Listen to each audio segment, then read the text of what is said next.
think it's raspberry, some sort. It takes raspberry, maybe strawberry. They look good every day. Getting my nutrients and vitamins in me. Questions? Coach, we've been hearing a lot about this receiver group, and Coach Pine obviously has been raving about him. What's it been like coaching this group? It's a lot of fun. They're a group that's ultra competitive, and they come in and they work every day. Most of them, for the most part, they approach it like a pro, and that's nice. And then just with the situation that we're in and the guys we have, a lot of them just have 1 year left to play.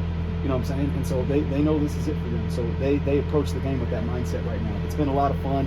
They compete, they work hard, they're coachable. So I look forward to these next 18, 19 days before we play on September 2nd. Xavier Weaver was the first player that Coach Ron mentioned in his press conference the other day. What have you seen from him specifically? Has he been able to catch up to things pretty quickly? Oh, absolutely. And him being here and just really trusting the offense and the system and being absorbed into the system. He's one of those guys I just mentioned that approaches the game like a pro, and he's one and done. He understands that. He's got every tool to be an NFL receiver and do it at a high level. So he's a guy who obviously I look at to lead the group, and he leads by example more so than his voice. But I think the younger guys see a guy like him and the way he approaches the game, the way he competes, learns, and works, and he's just a pleasure to have and coach. Someone we haven't heard a lot about is Jalen Ellis. How is he doing? What do you see in him? So right now, for him, it's a matter of getting him up to speed, because he wasn't here over the summer. He had some things going on, so really we just got to get him in a football shape and just get him in the swing of things. Mentally he's good. He understands it, but now you just throw him into the fire, and you got all these guys. They've been working out, they've been lifting and running all summer. He hasn't really been able to do as much as that. So we just got to get him in shape, get him up to speed, and I think he'll be all right. What about the younger guys in your room? Obviously, you got a couple highly touted freshmen, and Marion and Adam. What have you seen from them so far early on? You talking about Omari Miller? Yeah, he's doing a great job, and he's a great kid. He's got all the physical tools, and he's really taking ownership right now of learning the offense and studying extra. At the beginning, that was one of the concerns I had after the first couple of days. I'm like, hey, let's go. Let's have a sense of urgency. Let's get on this thing. And he's really done that, and he's shown that, especially last week. He's a guy that could run, he could go up and grab the ball, and he gets better and better and better every single day. So I look forward to coaching him. What do you envision Travis' role to be? Score touchdowns for us. How about usage-wise? How do you expect to use it? As far as volume? Volume. That'll be up to Coach Prime. Right now it's kind of every other day with us offensively and defensively. So it's just going to be one of those things, I think, that we're going to have to monitor throughout the game, or the game plan, who else we kind of have, but we plan on using him a lot. You anticipate third downs, red zone, those situations, he'll be in the football game? Our best players will play, and they'll be on the field, and Travis Hunter's one of those guys. Coach, the other day I was talking to Omarion and Javon and Xavier, and all three of them said that every day you have to bring it because the competition is so much there. Yeah. How much easier does that make that as a coach when you know that these guys are going to bring it every day because they have to? A lot easier. These guys, they come to play at the University of Colorado because of the standard that we have, and they know what we're about offensively. They know what we're going to do, and I tell these guys all the time, like, you go down, and God forbid you go down or something happens, you can't take reps off, because now there's a guy right behind you that's hungry and ready to do it. I get phone calls, I get texts, I get emails, DMs every single day of receivers wanting to play football here for us.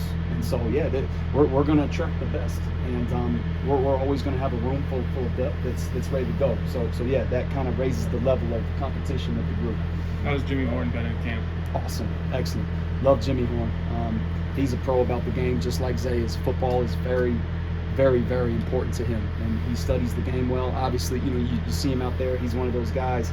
He'll take a short one, and then he'll finish, and he'll burst, and he'll separate from the defense and score a touchdown for us. I know he's going to bring it every day. His effort is there. His football IQ is there. He's one of those guys that's beginning to immerse himself into the offense. He's been doing a lot better job of that, and he's going to do a lot of good things for us this year. How much can that speed help an offense, even when he's not getting the ball? Tremendously. I mean, we're going to attract attention at a couple spots, and with the pace that we play at, and with the space that we align out at the field, it forces the defense to make a decision on, okay, well, they got to defend either the run or the pass, right, like we talked about, but they also got to choose, okay, is it Jimmy Horn this week, or is it Xavier Weaver on the other side, or maybe it's Travis Hunter over here, outside, or there's a lot of weapons that we have, and those are tough conversations for the defense to have. What's this experience just been like for you in fall camp here, making the jump to the Power 5 level? I know you've coached at other big places before. Obviously, you work with Coach Norvell at Nevada, but last year at Jackson State, now here being position coach. What's it been like for you? Every day I walk into this building, I'm living the freaking dream, man. I really am, and it's a blessing to be here, and just the multitude of coaches that we have in this building. Obviously, Coach Prime being one of them, and he's someone that you're going to get information from. He played DB against the best ones to ever play the game, and so that knowledge for us in the receiver room is priceless. So we gain knowledge from him every single day. We gain knowledge from Coach Lewis, and the system that he's been in, and the receivers that he's coached and been around. Coach Shermer is now in the building. I could just walk into the old staff room and have a conversation with Pat Shermer whenever I want. And shoot, we got T.O. out here today all week, so I'm living the freaking dream right now, to be honest with you. Do you look up to a guy like Coach Lewis, because he's also you're a young guy who's been a fast riser so far in your coaching careers, and he's similar? I mean, he's been a head coach, offensive coordinator, not even 40 yet. Do you look up to a guy like that? Absolutely, and I mean the way he carries himself, the way he leads and communicates, the way he coaches and teaches. It definitely is something I take note of, and you always want to take something from whoever you're under, wherever you're at. Those leaders who make themselves leaders, you want to take information, you want to take things from them, and he's definitely one of those guys. Coach, you were gearing up for camp when the 30 for 30 came out, but you were on that list. Did you have a second to kind of appreciate that? It's a great honor. Obviously, it really is. A lot of great coaches have been on that list. That's just great. Now let's go win games, and none of that stuff matters. Usually, like wherever you've been, and any honor that you have, and I know this has been especially true for me, every place that I've been, I get on a list like that because of the players and coaches that I was under and surrounded by. And, moving forward, it's no different. Coach, how's Willie doing in the transition, and are you enjoying coaching him again after having him last year at Jackson? Absolutely. I mean, he's a spark player, as you know, and I mean, at any moment he could separate and he could roll, and so he's doing a really good job learning right now. He's another guy taking ownership.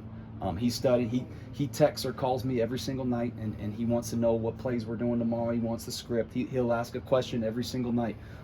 Willie's doing a really good job. We've got to continue to make sure he's playing fast and he's finishing drives. Coach, what can you say about Travis's development from when he started playing wide receiver to now? Night and day. He's so talented and he's so versatile. He's the most explosive and athletic guy I've ever coached. For us, we knew in the spring, he spent obviously the whole spring with us. It was just fine-tuning those small fundamentals within the wide receiver position, and really just learning the offense. And it's night and day. It's not even close, and Travis works at it. He really does, and he's got a lot on his plate right now, obviously doing both, but he's doing a heck of a job, and we just got to keep keeping on, right? And every day it's a process for him, and every day is a it's an opportunity for him to learn, and he's really taking advantage of those opportunities. What did you guys get out of your first fall camp scrimmage the other day? We just got to clean up the mental mistakes. For us, something we talk about in the offensive room right now is just controlling the controllables. You see all the different dudes that we have out there. We got a quarterback that could spin it. We got receivers that could roll and catch it. We got running backs that could hit it. O-line that could block it up. Tight ends that could do a little bit of both, right? We got all the weapons we have offensively and the guys to do it. Right now, especially during that scrimmage, we just kind of shot ourselves in the foot, in certain situations. So as long as the buffs on offense don't beat the buffs, we're going to win a lot of football games this year. Thanks, Coach. Awesome. Thanks, guys.